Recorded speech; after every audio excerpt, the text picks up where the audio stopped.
dito kung mapapansin nyo, si Jesus, ginawa niya lahat ng mga sinabi niya, isinagawa niya.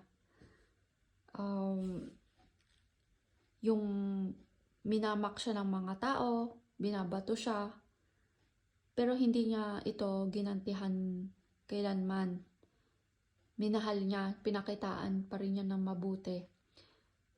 Nung pinatay siya, nung ipinako siya sa cross, ano yung sinabi niya sa Diyos? Ama, patawarin mo sila dahil hindi nila alam ang kanilang ginagawa. Kumbaga, meron pa rin pagmamahal toward us, toward sa mga taong nagpapako sa kanya sa krus. Kaya ang heart ni Jesus ay isang heart na mapagpatawad at talagang napaka-pure, napakabuti ng puso ni Jesus.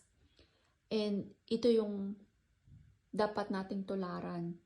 Kailangan nating maging kawangis talaga niya.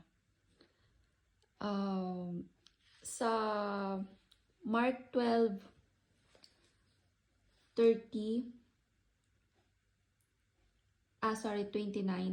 ito ang pinakamahalagang utos. Pakinggan ninyo, mga taga-Israel, ang Panginoon na ating Diyos ang natatanging Panginoon.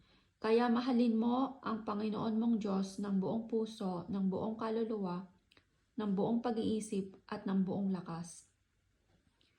At ang pangalawa ay ito, mahalin mo ang iyong kapwa tulad ng pagmamahal mo sa iyong sarili. Wala nang ibang utos na higit pang mahalaga kaysa sa dalawang ito. So, dito,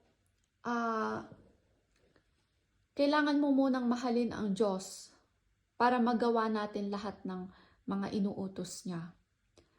So, pag nagawa natin mahalin ang Diyos ng buong puso, ng buong isip, ng buong kaluluwa, ng buong lakas, magagawa natin the rest. Kahit yung second na utos na mahalin mo ang kapwa mo.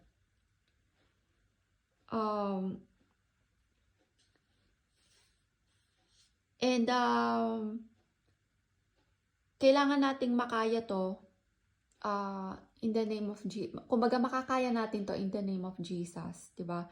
Kakayanin natin to. Kaya kailangan nating maging born again para maging kawangis talaga ni Jesus. Para magkaroon ng pusong mapagpatawad, ng pusong mapagpasensya, na ayun nga, kahawig ni Jesus, kumbaga.